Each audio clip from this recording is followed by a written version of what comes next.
Excuse me, I gotta get some.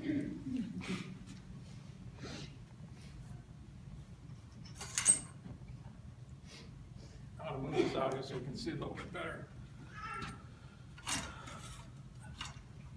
Okay. So, can you hear me okay? Time marches on, you know, the eyes and the ears and, oh well, Wayne had it right. So I just want to make sure that I don't screw this up. I only get one chance. So I could stand here for an hour and tell stories about my mom. I mean, I know her practically my whole life. Lots of stories about her. But you guys have your own stories, and you probably heard most of mine anyway. So I'm going to talk to you about somebody that you don't know, somebody that you never met before. And I'd like to tell you about this, a young girl from a small town in Pennsylvania. And her name, Laura Levada Hemphill. Laura Levada Hemphill. Laura was born, and I have the birth certificate to prove this. I'll tell you about that later. On October 1st, 1924, at 4 o'clock in the afternoon. She spent her whole life telling people that she was born at midnight on October 1st, so she could celebrate her birthday for 2 days. You have no idea how complicated that gets when you start dealing with Medicare and Social Security and medical records, and they ask you, oh, what's your mother's date of birth? Well, half of them said October 1st, and half of them, 10/1/24, half of them were 10/2/24. And then they got, oh no, that's not her, she's not in our. Anyway, October 1st. 4 o'clock in the afternoon. She got midnight out of that. She got her 2 days of celebration every year. She knows that. Well, anyway, she was born in a little town in Spruce Pine, North Carolina. Little dinky little mountain town. She was the fourth of 9 children born to Henry K. Hemphill and, I'll get this right, Ethel Cora Brown. She was the fourth of 9 children. And her father was a mechanic and a laborer at a time when that meant being able to fix anything that moved or was supposed to move, and building roads with a sledgehammer and a pickaxe, which he did both of. Her mother was from a family of hard-working, hard-living hill people from the heart of Appalachia. And I think Mom was in many ways was reluctant to reveal her humble beginnings because of that. But they were salt of the earth people, always have been. Well, so they eventually moved to Turin, Pennsylvania, just north of Pittsburgh, and along with her brothers and sisters. And Laura grew up to be a fun-loving, popular, outgoing teenager. And she graduated from high school when she was 16, sorry, Mom. Graduated from high school when she was 16 and went to work at a Alcoa plant outside of Pittsburgh, Aluminum Company of America, as a spectroscopist, whatever the hell that is, and a chemist's assistant, analyzing magnesium and aluminum metals for the Navy at the time. And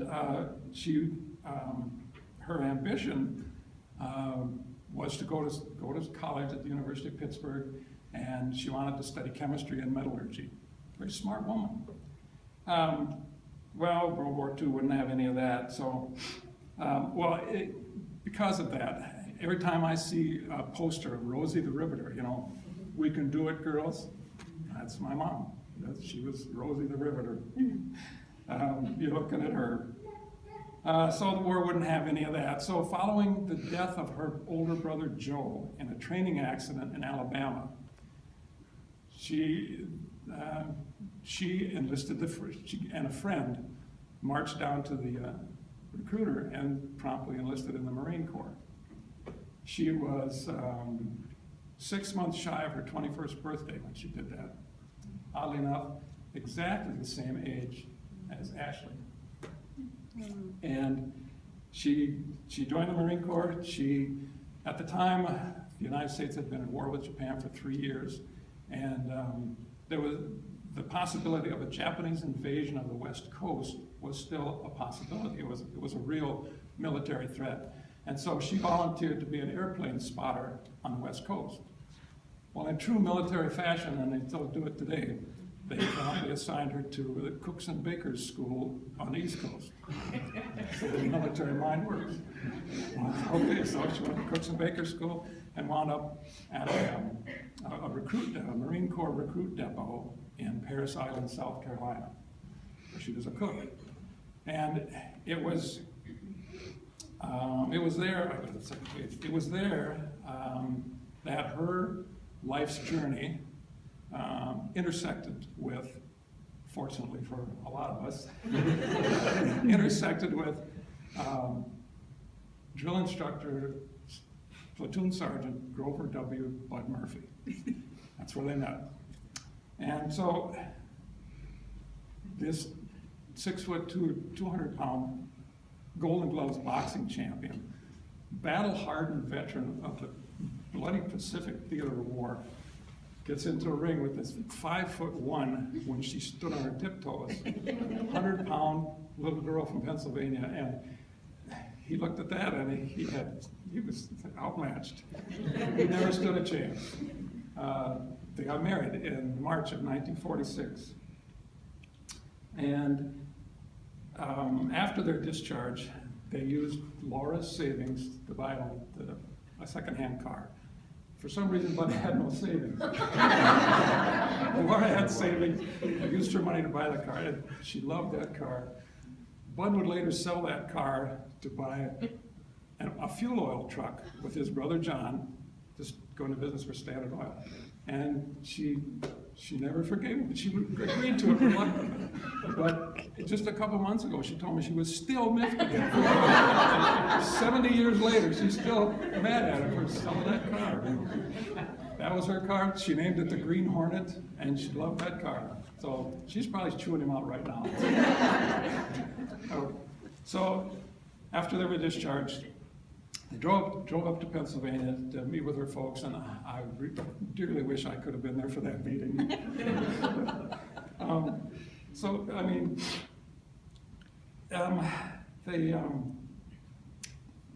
think about this now. Put yourself in her place and her family's place. They'd been married less than a year. She was pregnant with a daughter that she would deliver at the age, she'd be 22 years old and 4 months when she delivered her daughter, her first child. Oddly enough, they're almost exactly the same age as Courtney will be when she delivers. And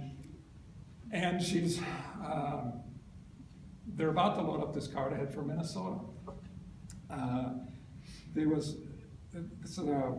Neither Laura nor her family, as far as I can tell, none of them had ever been further west than the Pennsylvania-Ohio state line, and she was headed off 1,000 miles past that.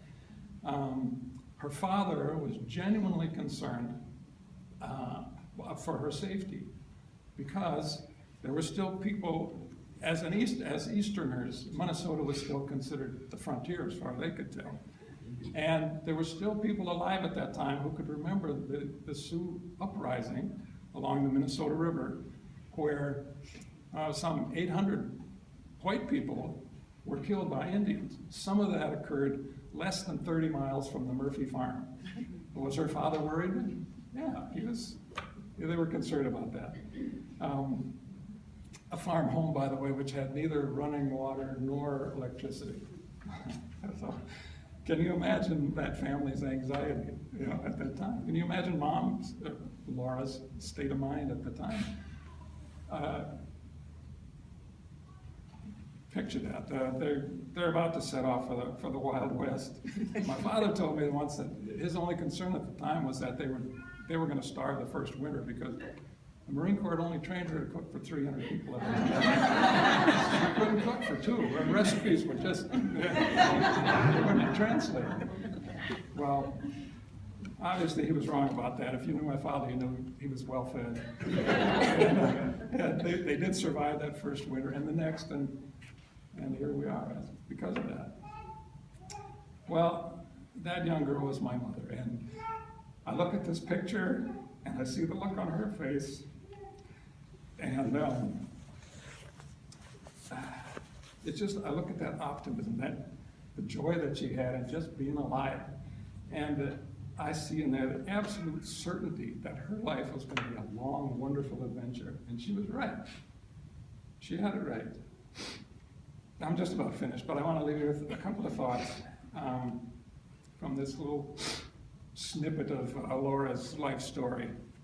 And the first is that each one of us has a unique life story. And it's one that we get a chance to write a new page in every single day. And at the end of our journey, the sum total of that life story is going to be the link in the chain that connects all the people that have gone before us, all the family that we come from, and hopefully the family that we'll leave behind. And it's a link in that chain that tells us that each one of us are literally one of a kind, and yet we're part of something bigger than that. We're part of a continuum of family, a continuum of history, and we're not alone. We're not by ourselves in some scary universe. We have each other. We have family. And our time is right now. Our place is right here, and our link is what we choose to make of it. Our lives, our story matters. Our lives matter. All lives matter. And my last thought is this, that this is something that Mom told me a long time ago. She said, when you interact with somebody of the senior persuasion, coaching, I'm afraid, when you interact with somebody, take the time to look past the gray hair and look past the glasses and the hearing aids and the wrinkled skin and the stooped shoulders and the cane and the walkers, and show a little respect, because behind those old eyes, there's a story. And that story may inspire you. It might surprise you. And it might teach you something valuable. So that was my mom, and I'm going to miss her.